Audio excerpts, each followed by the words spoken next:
Assalamualaikum warahmatullahi wabarakatuh.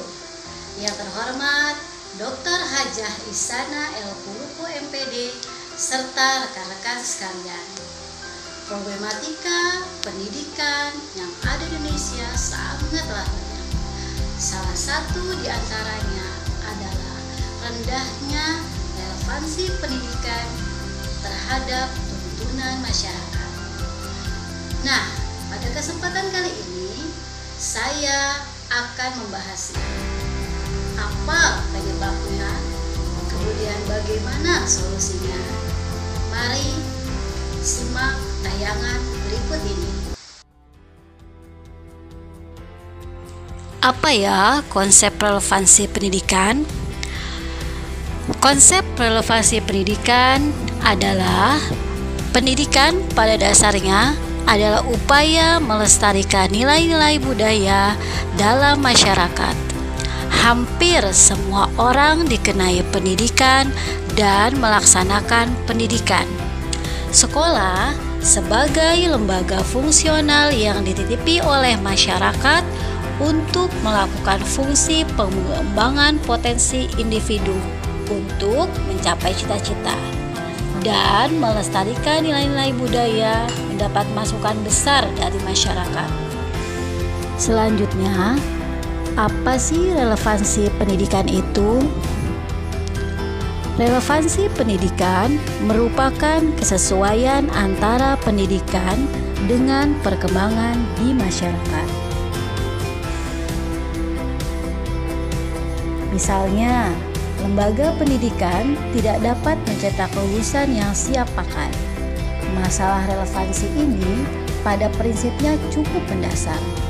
Dalam kondisi sekarang ini, sangat dibutuhkan output pendidikan yang sesuai dengan tuntunan masyarakat, terutama dalam hubungannya dengan persiapan kerja. Masalah relevansi lainnya terlihat dari banyaknya lulusan dari satuan pendidikan tertentu yang tidak siap secara kemampuan kognitif dan teknikal untuk melanjutkan kesatuan pendidikan di atasnya. Menurut Tirta Raharja dan Sulo, masalah relevansi pendidikan mencakup sejauh mana sistem pendidikan dapat menghasilkan luaran yang sesuai dengan kebutuhan pembangunan. Jika sistem pendidikan menghasilkan luaran yang dapat mengisi semua sektor pembangunan, maka relevansi pendidikan dianggap tinggi. Relevansi pendidikan dapat dilihat dengan mengikuti alur input, proses, serta output. Masukan atau input dalam komposisi tertentu yang diproses dengan metode tertentu akan membuahkan dua macam hasil, yaitu hasil jangka pendek atau output dan hasil jangka panjang atau outcome. Yang pertama, input pendidikan terdiri atas kurikulum, siswa atau peserta didik, guru atau tenaga pendidik, sarana prasarana, dana, dan masukan. Yang kedua, proses pendidikan meliputi seluruh proses pembelajaran yang terjadi sebagai bentuk interaksi dari berbagai input pendidikan. Yang ketiga, hasil pendidikan atau output mencakup antara lain kemampuan peserta didik yang dapat diukur melalui prestasi belajar siswa.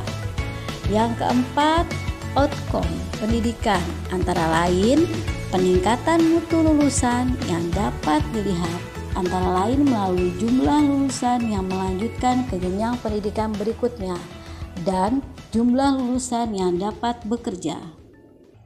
Apa penyebab tidak relevannya pendidikan? Faktor yang pertama adalah lembaga pendidikan. Lembaga pendidikan yang kualitasnya tidak merata. Ketimpangan kualitas pendidikan yang terjadi antara di desa dan di kota yang mengakibatkan mutu pendidikan kurang berkualitas bagi daerah-daerah terluar atau terpencil dan terdepan. Faktor yang kedua adalah sistem pendidikan. Sistem pendidikan di Indonesia ialah siap kembang. Indonesia masih memiliki mutu pendidikan yang masih rendah. Kurangnya kualitas pendidikan di tanah air dikarenakan kegiatan pembelajaran yang hanya terpaku pada buku paket kurikulum. Faktor yang ketiga adalah proses pendidikan. Kurikulum pendidikan yang diterapkan belum bisa menjadikan proses pembelajaran menjadi menarik. Hal ini menyebabkan penerapan dan pelaksanaan kurikulum pendidikan seperti ini tidak mampu memupuk kreativitas peserta didik untuk bisa belajar secara efektif. Faktor yang keempat yaitu hasil pendidikan. Hasil pendidikan yang dihasilkan kurang inovatif dalam pengembangan pola pikir dan masih kurangnya keterampilan yang kompeten, sehingga mengakibatkan adanya ketidaksiapan untuk mengikuti perkembangan zaman serta tidak bisa memenuhi kebutuhan pembangunan. Selain itu, rendahnya mutu dan relevansi pendidikan dipengaruhi oleh beberapa faktor, di antaranya 1. Proses pembelajaran yang masih belum baik. 2. Sarana dan prasarana pendidikan yang belum memadai. 3. Anggaran-anggaran untuk pendidikan. 4. Kurangnya dukungan oleh sistem pengujian dan penilaian yang melembaga dan independen. 5. Kurikulum terstruktur dan syarat yang menyebabkan pembelajaran menjadi kaku dan kurang menarik. 6. Sistem yang digunakan belum bisa membuat guru dan dosen melakukan pembelajaran yang inovatif. 7. Tenaga pengajar yang kurang profesional. 8. Masalah pendidikan dan kualitas manajemen pendidikan yang belum optimal. Dari faktor-faktor tersebut, maka akan berdampak bagi perusahaan-perusahaan yang masih harus mengeluarkan dana untuk pendidikan atau pelatihan bagi calon karyawannya, karena mereka dinilai belum memiliki keterampilan kerja seperti yang diharapkan. Kemudian banyaknya lulusan dari satuan pendidikan tertentu yang tidak siap secara kemampuan kognitif dan teknikal untuk melanjutkan ke satuan pendidikan di atasnya. Dampak berikutnya adalah jumlah angka pengangguran yang semakin meningkat di Indonesia. Selanjutnya, banyaknya lulusan dari satuan pendidikan tertentu yaitu sekolah kejuruan dan pendidikan tinggi yang belum atau bahkan tidak siap untuk bekerja. Lantas, apa solusi agar terwujudnya relevansi pendidikan? Yang pertama, meningkatkan kualitas tenaga pendidik. Diperlukan proses seleksi yang ketat dan tepat agar memperoleh tenaga pendidik yang benar-benar berkualitas tinggi. Pendidik yang berkualitas tinggi membantu tercetaknya peserta didik yang berkualitas pula. 2. Sarana dan prasarana pendidikan yang cukup. Semua lembaga pendidikan harus dicukupi sarana dan prasarananya agar proses pendidikan berjalan dengan lancar dan baik. 3. Sistem pendidikan yang tepat. Kurikulum 2013 yang sedang berlangsung di sekolah harus dilanjutkan dan dikembangkan lagi. Seluruh sekolah di Indonesia harus menggunakan kurikulum 2013 karena di kurikulum 2013 antara kognitif dan afektif diseimbangkan. Hal ini akan membantu meningkatkan kualitas peserta didik. Yang keempat, tujuan dari pendidikan. Yang semula tujuannya menghasilkan lulusan yang sesuai dengan kebutuhan masyarakat diganti dengan menghasilkan lulusan yang sesuai dengan perkembangan zaman dan pembangunan. Solusi berikutnya adalah dapat menyediakan kesempatan pemerataan belajar Artinya, semua warga negara yang butuh pendidikan dapat ditampung dalam suatu satuan pendidikan. Solusi berikutnya, dapat mencapai hasil yang bermutu.